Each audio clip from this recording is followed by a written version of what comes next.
You are terrified of silence because your entire life you've been told that more action, more striving, more noise equals more success. But what if I told you that the most powerful force in your life isn't what you do, but what you're brave enough to stop doing? What if the ultimate act of transformation isn't adding something new, but finally having the courage to let go and do absolutely nothing? Carl Jung, one of the greatest minds in psychology, discovered something that goes against everything modern culture teaches us. He found that our obsession with constant action, with fixing, controlling, and forcing outcomes, is actually what keeps us stuck in the same painful patterns. The truth is, you're not broken, and you don't need more strategies or tools or systems. What you need is to stop interrupting the natural intelligence that's already trying to heal you, guide you, and transform your life from the inside out. Think about it. When did you last sit in complete stillness, without reaching for your phone, without planning your next move, without trying to solve something? Most people can't remember. We've become addicted to doing because we're absolutely terrified of what we might discover if we actually stopped and listened. But here's what Jung knew that most people will never understand: the answers you're desperately searching for outside yourself. In books, in courses, in other people's advice, they're already inside you, waiting in the silence you keep avoiding. This isn't about meditation apps or productivity hacks or morning routines. This is about confronting the deepest truth of your existence. You are not the small, anxious, controlling self you think you are. You are something far more vast, far more intelligent, far more powerful. But you'll never know it until you stop running, stop forcing, and finally surrender to the profound wisdom of doing nothing. Before we start, if you genuinely enjoy these videos, consider subscribing to our channel and comment what city and time you're watching from. I'm really curious where everyone is tuning in from. Now, I know what you're thinking. Doing nothing sounds lazy, passive, like giving up.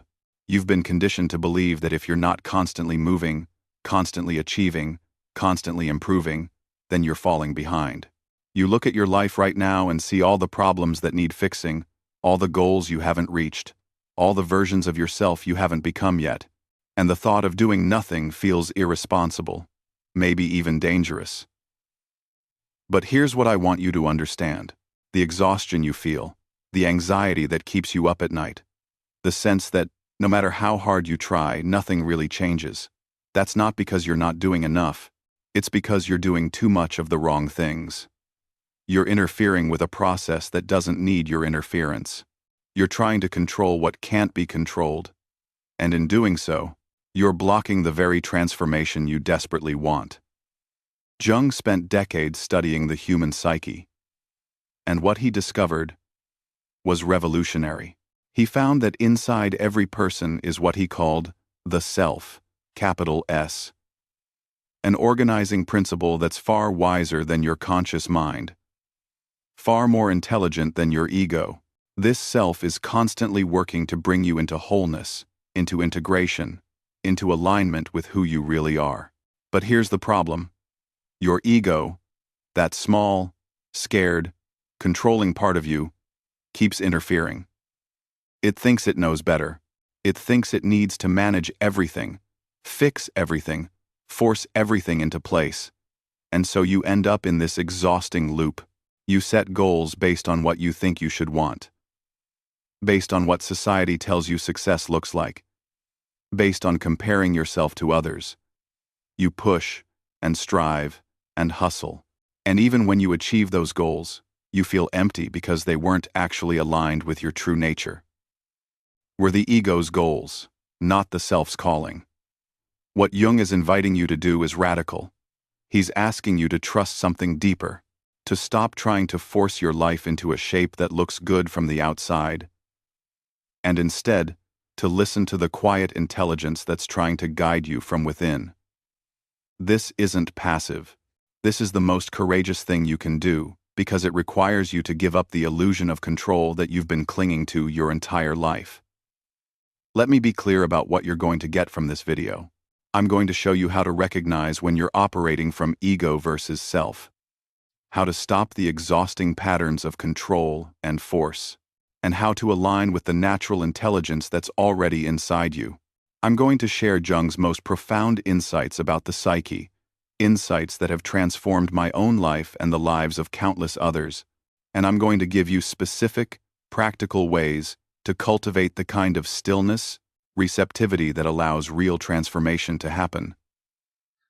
This isn't about becoming passive or giving up on your dreams. It's about understanding that there's a difference between aligned action and ego-driven striving, between authentic growth and exhausting yourself trying to become someone you're not. Most people spend their entire lives pushing against their own nature, wondering why they're so tired, why nothing feels quite right. I'm going to show you another way. You've probably tried everything already. Self-help books, therapy, courses, programs, all promising to fix you, to make you better, to help you finally become the person you're supposed to be. And maybe some of it helped for a while. But eventually you found yourself back in the same patterns, the same struggles, just with new labels. That's because all those approaches assume you're broken and need fixing. Jung's approach is completely different.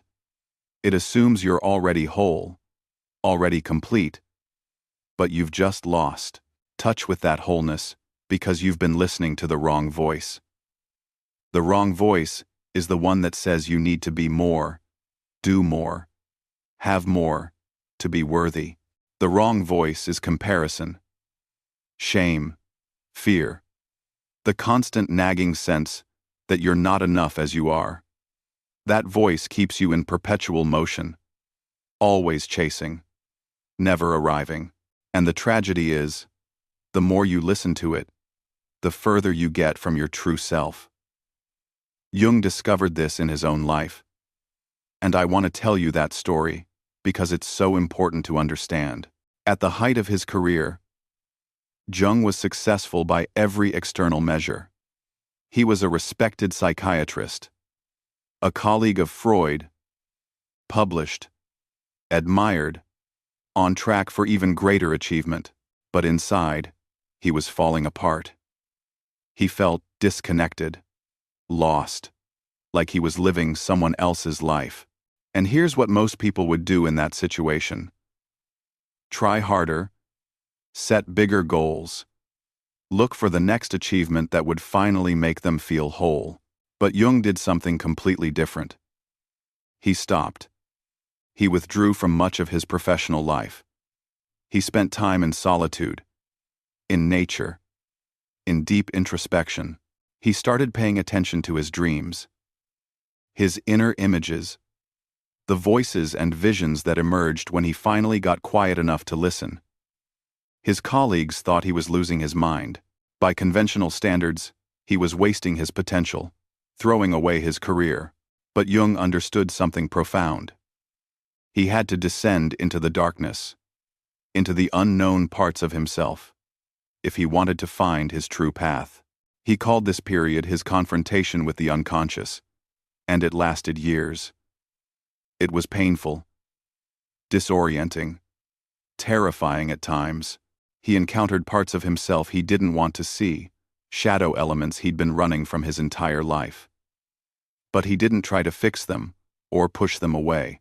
He engaged with them, listened to them, tried to understand what they were telling him, and slowly, gradually, something shifted. He began to feel a deep sense of rightness, of alignment, that had nothing to do with external success and everything to do with internal coherence. What emerged from that period of doing nothing, at least nothing that the outside world would recognize as productive, was Jung's most important work. His theories of the collective unconscious, the archetypes, the process of individuation, all of it came from his willingness to stop forcing and start listening. He discovered that the psyche has its own intelligence, its own trajectory, and that our job isn't to control it, but to cooperate with it. This is what most people never learn. We think we're supposed to be the CEO of our own lives, making executive decisions, forcing things into place through sheer willpower. But Jung showed that we're more like the steward of a garden. We can't make the plants grow. We can't force a seed to become a flower on our timeline. What we can do is create the conditions, remove the obstacles, and then trust the natural process. Think about how you approach your own growth and healing right now. When something painful comes up, an old wound, a difficult emotion, a pattern you don't like, what do? Most likely, you try to fix it immediately. You look for a technique, a strategy, a way to make it go away as fast as possible. But what if that very impulse to fix is what's keeping you stuck? Jung had a revolutionary idea called amplification. Instead of trying to immediately solve or fix a symptom, he would amplify it, explore it, sit with it until it revealed its deeper meaning. He understood that symptoms, whether psychological or even physical, are often the psyche's way of trying to communicate something important. They're not enemies to be defeated. They're messengers to be heard. Imagine you're feeling anxious about your career. The conventional approach would be to immediately look for solutions. Update your resume. Network more. Take a course. Make a down plan. And sure, those practical steps might be useful eventually, but Jung would first ask, what is this anxiety really about? What is it trying to tell you? Maybe it's not that you need a better job. Maybe it's that you're in the wrong field entirely, living out someone else's expectations rather than your own calling. Maybe it's that you've been defining success in a way that doesn't actually align with your values. Maybe it's that you need to grieve a dream that was never really yours to begin with. If you jump straight to fixing, you miss the message. You just slap a band-aid on something that's trying to show you a much deeper truth. And that's why people can spend years in therapy, years reading self-help books, years trying to improve themselves, and never actually change at the core level. They're addressing symptoms while ignoring what the symptoms are pointing toward. Doing nothing, in Jung's framework, doesn't mean ignoring your problems. It means creating enough space and stillness that you can actually hear what your problems are trying to tell you. It means resisting the compulsion to immediately fix, control, or change, and instead bringing curiosity and presence to what is. Now let me tell you about one of Jung's most important concepts, the transcendent function. This is the psyche's natural ability to reconcile opposites, to find a third way between two conflicting positions. But here's the key. This function only activates when you stop trying to force a resolution. When you can hold the tension between two opposing truths without collapsing into one or the other, something new emerges. Not through your effort, but through a deeper intelligence. Let me give you an example. Maybe you're torn between the part of you that wants security, stability, predictability, and the part that wants freedom, adventure, creative expression. The ego's approach is to choose one and suppress the other, or to swing back and forth between them in an exhausting pattern. But the self, that deeper organizing principle, can find a third way that honors both. Maybe it's a career that provides enough stability to feel safe, but enough autonomy to feel free. Maybe it's a lifestyle that includes both rootedness and travel. The specific answer will be unique to you. But the point is, you can't think your way to it. You have to hold the tension, stay in the not knowing, and let the answer emerge. This is what Jung meant by individuation, the process of becoming who you truly are. It's not about self-improvement in the conventional sense. It's not about becoming better according to some external standard. It's about becoming more whole, more integrated, more yourself. And paradoxically, this happens not through doing but through allowing, not through force but through receptivity. Most people resist this because it feels too slow, too uncertain, too out of control. We want the 5-step plan, the clear timeline, the guaranteed outcome. Doesn't work that way. It works in its own time, according to its own logic. Your job is to show up, to pay attention, to stay present to the process even when it's uncomfortable or confusing. Jung often used the metaphor of alchemy for this process. The alchemists weren't actually trying to turn lead into gold in a literal sense. They were engaged in a symbolic process of transformation, taking the base material of their own psyche and, through patient attention and the right conditions, allowing it to be transmuted into something precious. This required heat, pressure, time, and most importantly, it required not interfering with the natural stages of the process. If you pulled the material out too early to check on it, you ruined everything. You had to trust the process, trust the timing, trust that the transformation was happening even when you couldn't see evidence of it. This is so hard for modern people, because we're used to instant results, immediate feedback, constant progress updates.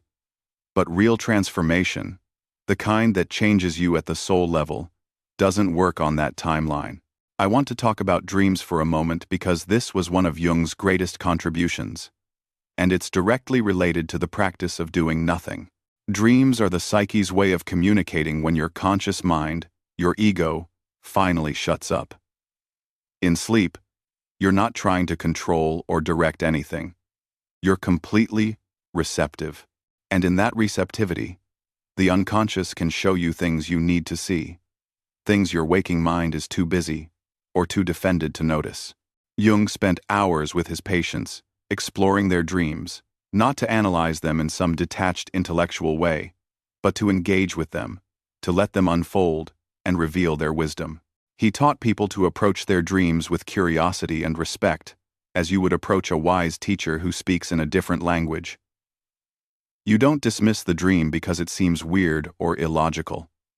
You sit with it. You feel into it. You let it work on you.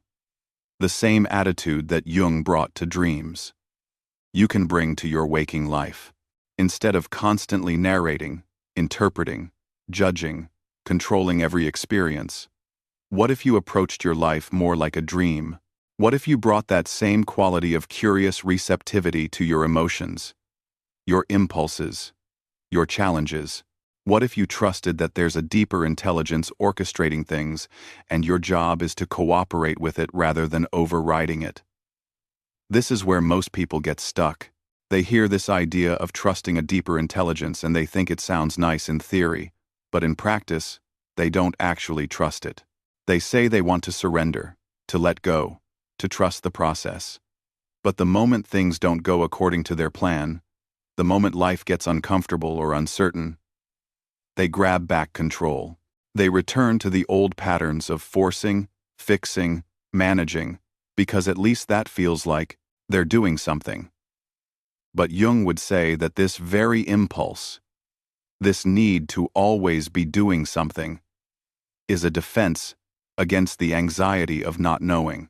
We use busyness, productivity, constant action as a way to avoid sitting with the deeper questions and uncertainties of existence. As long as we're busy, we don't have to feel the grief we've been avoiding, the fear we've been running from, the emptiness that's been quietly aching beneath all our achievements. Doing nothing brings you face to face with all of that. And that's terrifying. But it's also liberating, because on the other side of that terror is a kind of peace and clarity you've never known. It's the peace of not having to perform, not having to prove, not having to become anything other than what you already are, at the deepest level. Now, here's the part that almost nobody talks about. Jung didn't just believe in a personal unconscious, all your individual repressed memories and forgotten experiences. He also believed in a collective unconscious, a shared layer of the psyche that connects all human beings. This collective unconscious contains what he called archetypes, universal patterns and images that show up across cultures and throughout history. Why does this matter for you? Because it means you're not alone in your struggles. The anxiety you feel, the emptiness, the sense of being lost. These aren't personal failures. They're part of the human condition. They're archetypal experiences that people have been navigating for thousands of years. And there's a deep wisdom available to you in that collective layer, if you know how to access it. You access it through the same practice. Stillness, receptivity, paying attention to what emerges from the depths. It might come as an image, a symbol, a story that won't leave you alone, a pull towards something you can't quite explain. Most people dismiss these things as random or meaningless, but Jung would say they're the psyche's way of guiding you, of connecting you to something larger than your small personal story. I've experienced this in my own life, in ways I can't fully explain rationally. There have been times when I was completely stuck. Didn't know what to do next. Felt like I'd tried everything, and nothing was working. And then, in a moment of stillness, sometimes in a dream, sometimes in meditation, sometimes just in that space between waking and sleeping, not something I consciously thought up, but something that came from somewhere else, somewhere deeper. And when I followed that, even though it didn't make logical sense, doors would open, synchronicities would happen, things would fall into place in ways I couldn't have orchestrated. Jung called this synchronicity, meaningful coincidences that can't be explained by causality alone, and he believed that the more aligned you are with your true self, the more you surrender ego control and trust the deeper intelligence, the more synchronicities you experience. It's like you start flowing with a current that was always there, but you were too busy fighting against it to notice. This isn't magical thinking. It's not about manifesting or the law of attraction or any of that surface-level stuff. It's about aligning with the natural intelligence of the psyche, the body, life, itself. And when you do that, you stop wasting energy on things that aren't meant for you, and you start receiving what is. But to get there, you have to be willing to release control, to stop forcing outcomes, to trust the process even when you can't see where it's leading.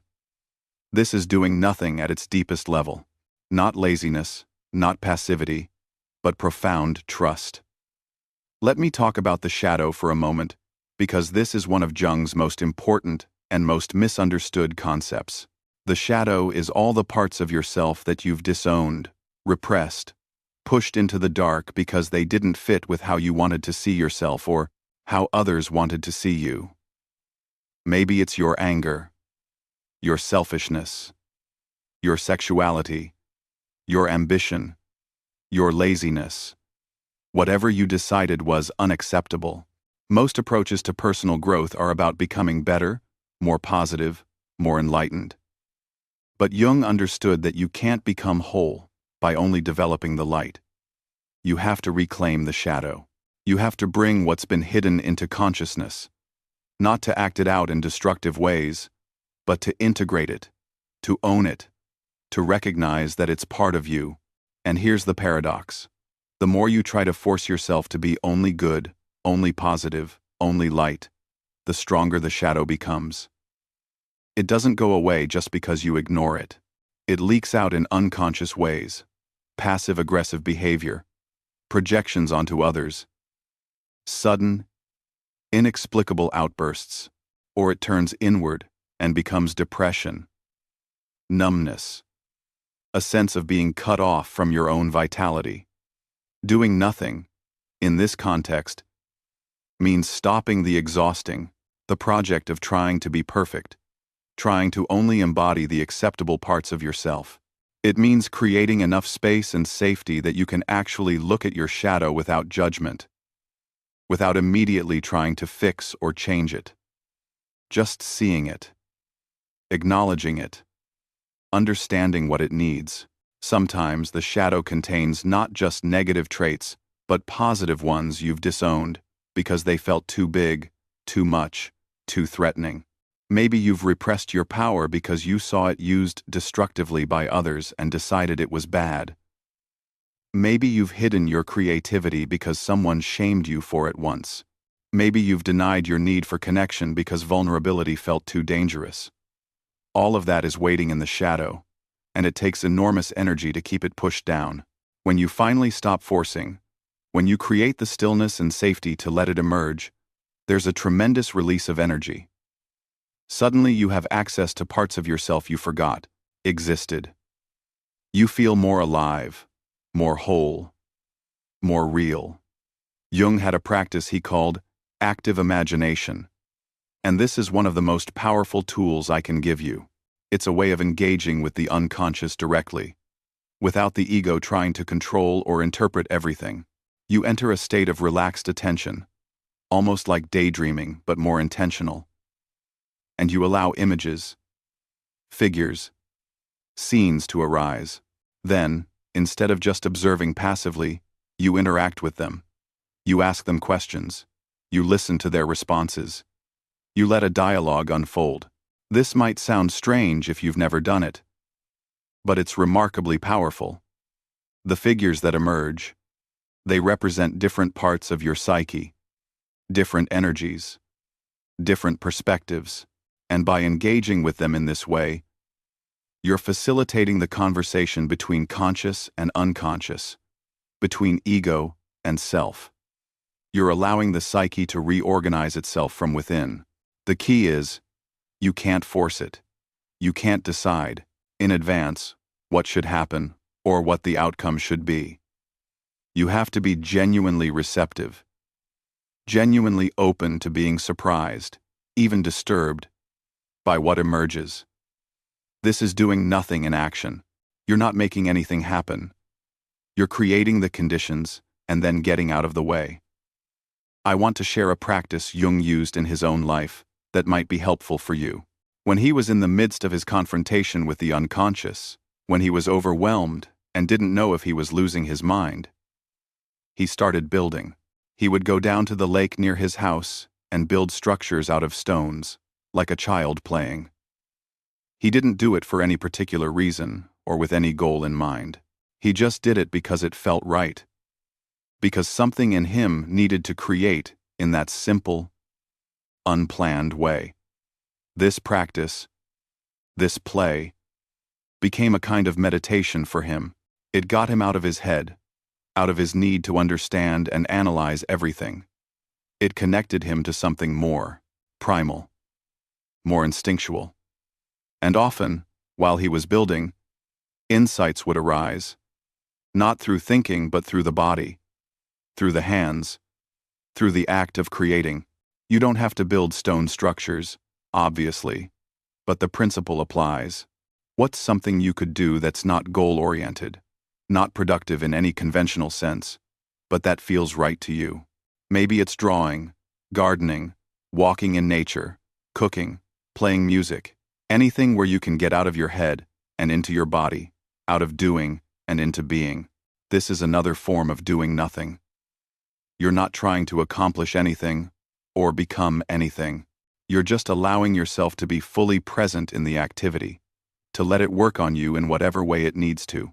And very often, this is when the deepest insights arise, when the psyche reorganizes itself, when you stumble onto exactly what you needed without even trying to find it.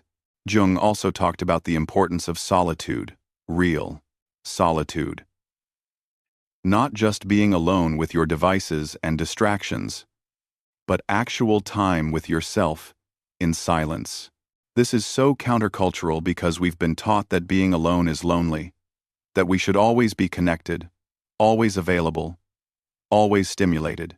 But Jung understood that you need time away from the collective, away from other people's energies and expectations, to hear your own voice, to reconnect with your own center. In solitude, the masks come off.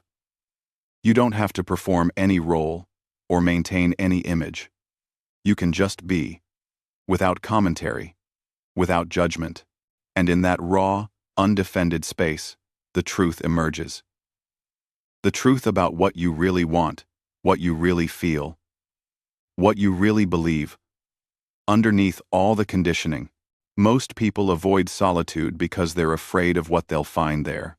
They're afraid of the emptiness, the boredom, the uncomfortable thoughts and feelings that arise when there's nothing to distract from them. But Jung would say, that's exactly why you need it. Those uncomfortable things you're avoiding, they're running your life from the shadows. Until you turn and face them, until you sit with them in stillness and let them speak, they'll keep controlling you. And here's what you discover when you finally do face them. They're not as scary as you thought. The anxiety, the sadness, the anger, the loneliness. When you actually allow yourself to feel them fully, without trying to fix or change them, they move through you. They release. They transform. Not because you did anything to make that happen, but because that's their natural trajectory when you stop resisting them. This is one of the deepest lessons of doing nothing. Emotions, when allowed to flow naturally without interference, have a beginning, middle, and end. But when you resist them, when you try to push them away, or distract yourself, or fix them too quickly, they get stuck. They loop. They become chronic. And then you end up carrying around layers and layers of unfelt emotion that weigh you down and cloud your clarity. So part of doing nothing is simply feeling what you feel without making it mean anything about you, without turning it into a story or a problem to solve. Just, this is what's here right now. This is what's moving through. And I can be present with it. I can let it be exactly as it is. Jung believed that neurosis, psychological suffering, often comes from a refused invitation. The psyche is trying to get you to grow in a certain direction, to face something, to integrate something, to let go of something, and you're refusing. You're clinging to the old way, the old identity, even though it doesn't fit anymore. And the tension between where you are and where you're being called creates suffering. The invitation might come through a crisis, a loss, a illness, a depression. Something that breaks down your old structures and forces you to rebuild. And your first instinct is to get back to normal, as fast as possible, to fix whatever broke, to return to how things were. But Jung would ask, what if this breaking is exactly what needs to happen? What if this is the psyche's way of dismantling something that was never really you? So something more authentic can emerge. If you can shift your relationship to these breaking points, if you can see them not as failures or disasters, but as invitations to transformation, everything changes. You stop fighting reality and start cooperating with it. You stop asking, why is this happening to me? And start asking, what is this trying to teach me? What is this trying to show me? What wants to be born through this? These are the questions of someone who stopped trying to control every outcome and started trusting the intelligence of the process. And I'm not going to lie to you. It takes courage. It takes more courage than continuing to force and push and try to maintain control. Because it requires you to face the fundamental uncertainty of existence. The fact that you don't actually know what's best for you. The fact that your ego's plans might not align with your soul's trajectory. But when you do develop that courage, when you do learn to trust, there's a kind of freedom that's hard to describe. You're no longer at war with yourself, no longer exhausting yourself trying to be someone you're not, no longer constantly disappointed that reality isn't matching your expectations. You're in flow with what is, and that flow carries you exactly where you need to go. Now, let's talk about what this actually looks like in practice, because I don't want this to just be abstract philosophy. I want to give you concrete ways to start working with these principles in your daily life. First, create space for stillness every single day. This doesn't have to be hours of meditation. Even 10 or 15 minutes of sitting in silence, without your phone, without an agenda, just being present with yourself, is powerful. In this time, don't try to empty your mind or achieve any particular state. Just notice what's there. Notice your thoughts, your feelings, your body sensations, without trying to change any of it. This is the practice of receptivity, of doing nothing, of letting yourself be as you are. Second, work with your dreams. Keep a journal by your bed and write down your dreams as soon as you wake up, before your rational mind dismisses them. Don't try to interpret them immediately. Just record them. Then, periodically, go back and read them. Look for patterns, recurring symbols, themes. Ask yourself what these images and stories might be trying to tell you about your inner world, about aspects of yourself you're not seeing in waking life. Third, practice active imagination. Set aside time where you can be undisturbed. Close your eyes and allow an image to arise. It might be a person, an animal, a landscape, anything. Then, engage with it. If it's a figure, ask it questions. Listen for responses. Let a conversation unfold. Write it down or draw it afterward. This practice creates a bridge between conscious and unconscious, allowing deeper wisdom to emerge. Fourth, notice where you're forcing in your life. Where are you pushing against reality, trying to make something happen that's not happening naturally? Exhausting yourself with effort that doesn't seem to yield results. What would it look like to release that for a while? To stop forcing and see what emerges in the space you create. This doesn't mean giving up on your goals. It means being willing to hold them more loosely, to stay open to them manifesting in unexpected ways, or to discovering that what you really want is something different entirely. Fifth, spend time in nature without an agenda. Not hiking for exercise. Not photographing for social media. Just being in natural spaces. Letting yourself slow down to nature's rhythm. Jung found enormous wisdom in nature because it operates according to its own intelligence, its own timing, completely unconcerned with human ideas of productivity or progress. When you spend time in that energy, you remember that you're part of that same natural order, not separate from it. Sixth, engage with art, myth, and story. Jung believed these are the languages of the unconscious, the ways that deeper truths get communicated across time and culture. Read myths and fairy tales with a psychological lens. What archetypal patterns are being played out? How do those patterns show up in your own life? Watch films or read novels and notice what moves you, what disturbs you, what won't leave you alone. Those strong reactions are often your psyche trying to tell you something. Seventh, work with your shadow. Make a list of qualities you dislike in other people. Now consider the possibility that you're projecting, that you're seeing in them something you've disowned in yourself. This doesn't mean you actually behave the way they do. But somewhere in your shadow, that quality or energy exists. What would it look like to own it, to bring it into consciousness? You might journal about it, or do active imagination with it, or simply sit with the discomfort of acknowledging that you're more complex than your self-image allows.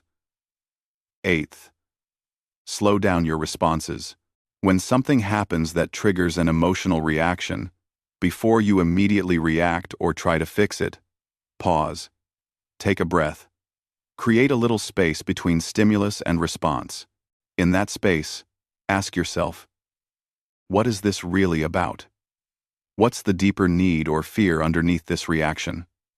What would it look like to respond from myself rather than my ego? Ninth, practice discernment between ego desires and soul callings. Ego desires often come with a quality of grasping, comparing, needing to prove something. Soul callings come with a quality of rightness, of alignment. Even if they don't make logical sense or lead to conventional success, start paying attention to the felt sense in your body when you're considering different paths. What expands your energy? What contracts it? Your body knows the difference, even when your mind is confused. 10th, and this is crucial, be patient with the process. Jung's individuation, the journey of becoming who you really are, is a lifelong process. There's no finish line, no point at which you've arrived and don't need to grow anymore. It's an ongoing deepening, an ongoing integration. So release the need for quick results or dramatic breakthroughs. Trust that every small moment of awareness, every time you choose presence over distraction, every time you listen instead of force, you're moving in the right direction. I also want to talk about the role of suffering in this process, because Jung didn't shy away from this. He understood that growth often requires going through difficulty, not around it. Our culture is obsessed with avoiding pain, numbing discomfort, getting back to happy as fast as possible. But Jung would say that meaningful suffering that's in service of growth and transformation, is actually necessary. This doesn't mean seeking out pain or glorifying it. It means when suffering arrives, as it inevitably does in every human life, you don't immediately run from it. You turn toward it. You ask what it's here to teach you. You let it break you open to new understanding, new compassion, new depth. There's a difference between necessary suffering and unnecessary suffering. Unnecessary suffering is what happens when you resist what is, when you fight against reality, when you stay in situations that are clearly not right for you because you're too afraid to make a change. That's suffering that doesn't lead anywhere, that just depletes you. Necessary suffering is the discomfort of growth, of facing your shadow, of letting go of outdated identities, of sitting in the not knowing between who you were and who you're becoming. That suffering is productive, it's transformative, and when you can embrace it rather than fighting it, you discover a kind of strength you didn't know you had. Jung went through his own dark night of the soul, and he didn't come out of it unchanged. He was fundamentally transformed by that descent into the unconscious. He lost his old certainties, his old identity, his comfortable position in the world. But what he gained was so much more valuable. He gained authenticity, alignment, a sense of living from his true center, rather than from borrowed ideas about who he should be. This is what's possible for you too, but only if you're willing to let go of who you think you're supposed to be and discover who you actually are. And that discovery doesn't happen through more doing, more achieving, more self-improvement. It happens through stillness, through listening, through the courageous act of doing nothing and seeing what emerges. Let me address something that might be coming up for you. You might be thinking, this all sounds beautiful in theory, but I have real responsibilities, real pressures, real problems that need solving. I can't just do nothing. I have bills to pay, people depending on me, deadlines to meet. And you're right. I'm not suggesting you abandon your responsibilities or become passive in the face of real challenges. What I'm pointing to is more subtle. It's about the quality of your action, the place it comes from. Are you acting from a place of presence and alignment, or from a place of fear and force? Are you responding to what's actually needed, or reacting from old patterns and conditioning? Are you making space to listen to your deeper wisdom, or just constantly pushing forward on autopilot? You can do what needs to be done in the world, while also cultivating inner stillness. In fact, your actions will be more effective when they come from that still center rather than from frantic urgency. This is what Jung meant by being in relationship with the self. You bring that deep listening, that receptivity, into everything you do. It might look like pausing before you respond to that email that triggered you, creating space to respond from clarity rather than reactivity. It might look like taking a walk in the middle of your workday when you notice you're forcing, allowing your mind to rest so fresh insight can arise.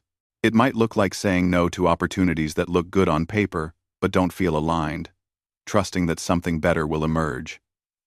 These small choices, made consistently, change everything. They shift you from a life of constant striving and never arriving to a life of flow and alignment. And the paradox is, when you stop forcing, when you start trusting and allowing, things often work out better than when you were trying to control every detail. Jung talked about the principle of enantiodromia, which means that things tend to turn into their opposite when taken to an extreme. So maximum effort, maximum control, maximum doing eventually flips into exhaustion, burnout, collapse. But doing nothing, true receptivity, flips into aligned action, creative flow, effortless accomplishment.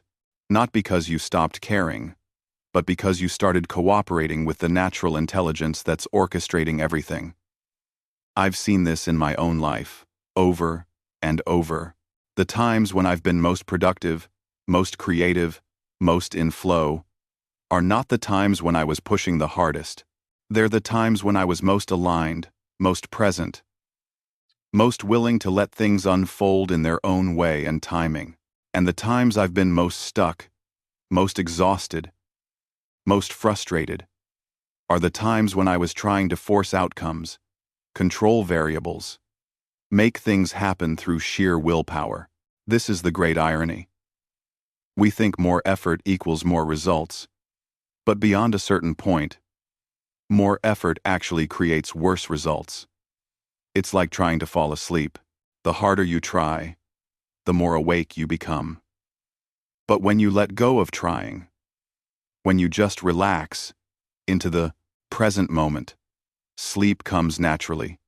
The same principle applies to almost everything in life.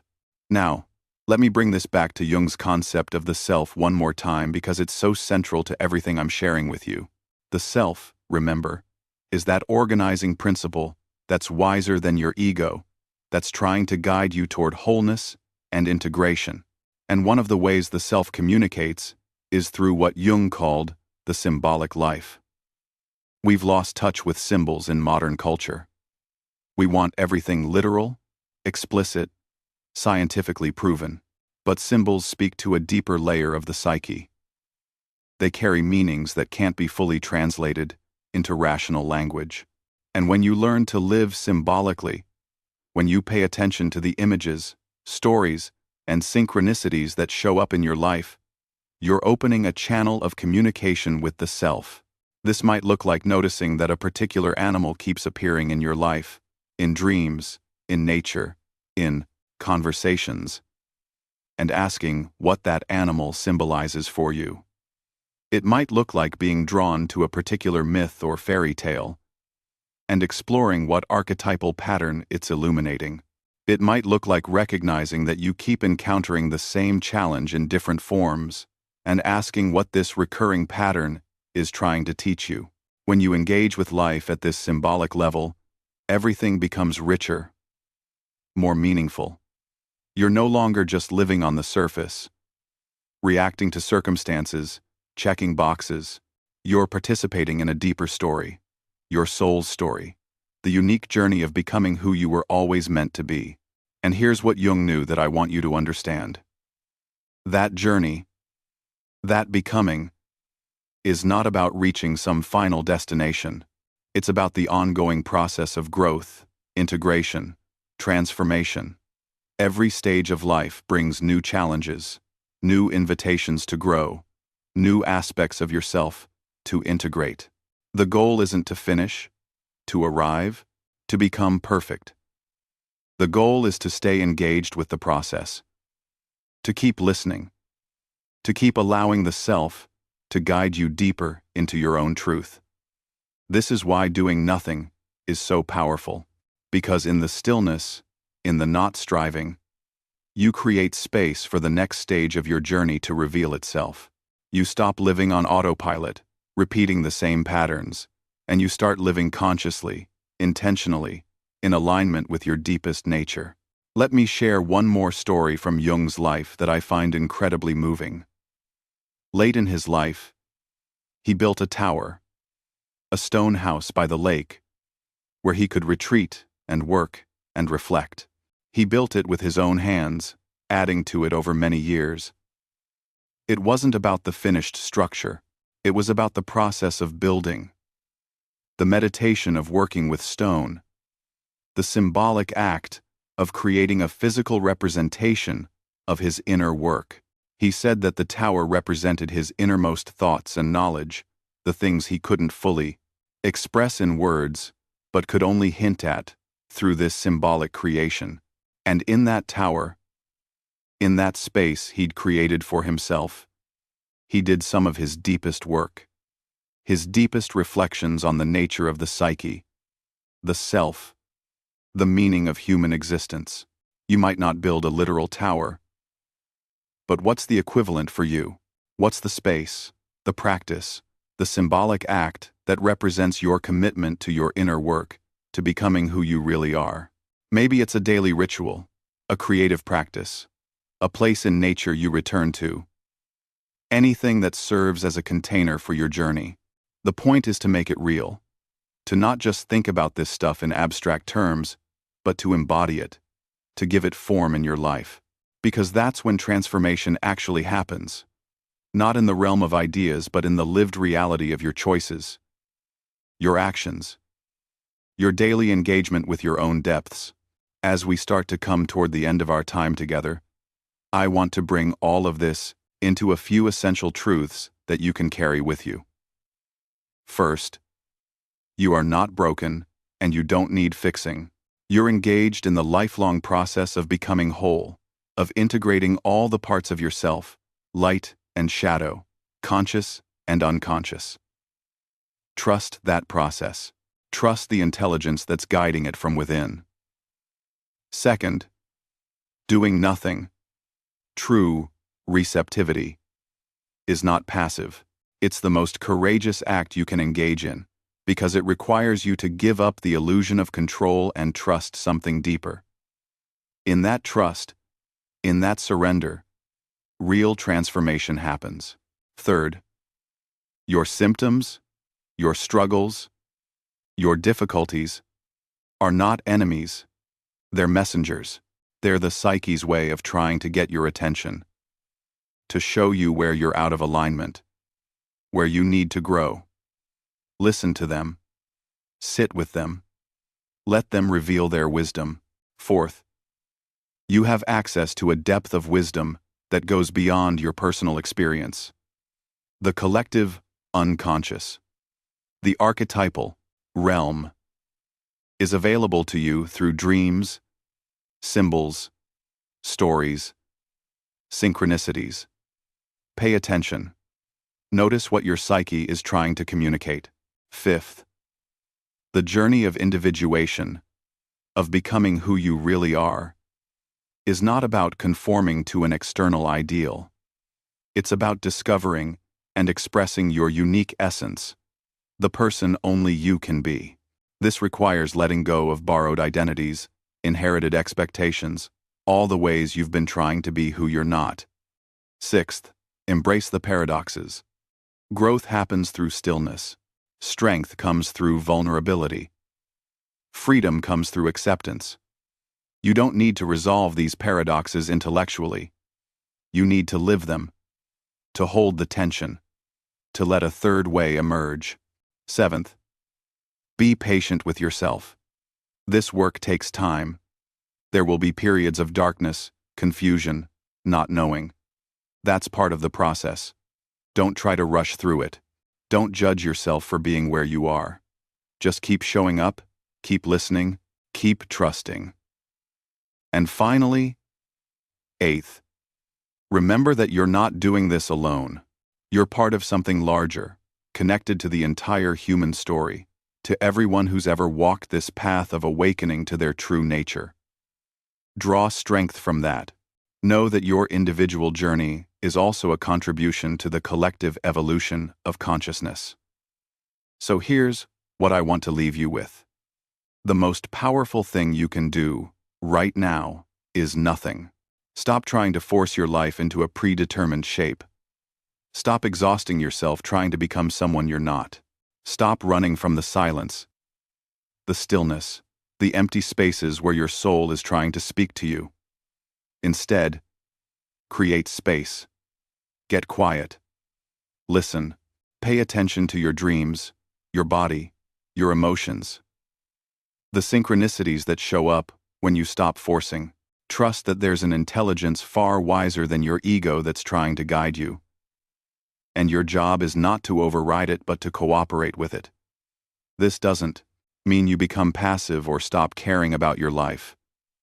It means you shift from force to flow, from control to trust, from doing to being.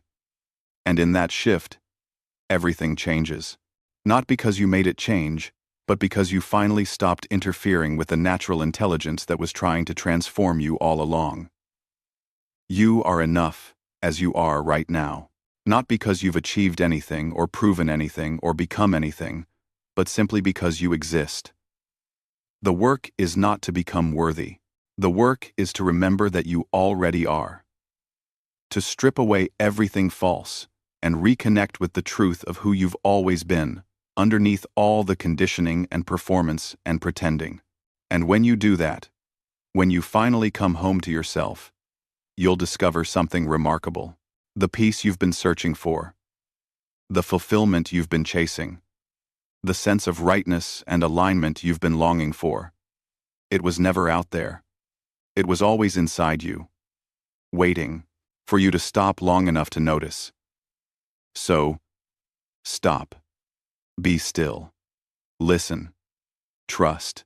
And watch how everything you've been forcing and pushing and trying to make happen starts to fall into place on its own, guided by an intelligence far greater than anything your small, controlling self could have orchestrated. This is the gift Jung left us. This is the invitation that's always available. To stop doing and start being. To stop forcing and start allowing. To stop living from the surface and start living from the depths. The question is, are you brave enough to accept it? Are you brave enough to do nothing and see what happens? Because I promise you, what emerges in that space of receptivity will be far more extraordinary than anything you could have planned. If this resonated with you, make sure to subscribe for more content like this. Hit the like button to support this channel, and drop a comment sharing your own experience with stillness, with doing nothing, with learning to trust the deeper intelligence of your own psyche. I'd love to hear from you. What practices help you get quiet and listen? What's emerged when you've stopped forcing? Share your story because your journey might be exactly what someone else needs to hear. Thank you for being here, for listening, for being willing to explore these deeper questions with me. Remember, you don't need to become anyone other than who you already are. You just need to stop running, stop forcing, and finally come home to yourself. Everything you're searching for is already inside you, waiting in the silence. Trust that. Trust yourself. And watch how your life transforms when you finally stop interfering and let the deeper intelligence guide you.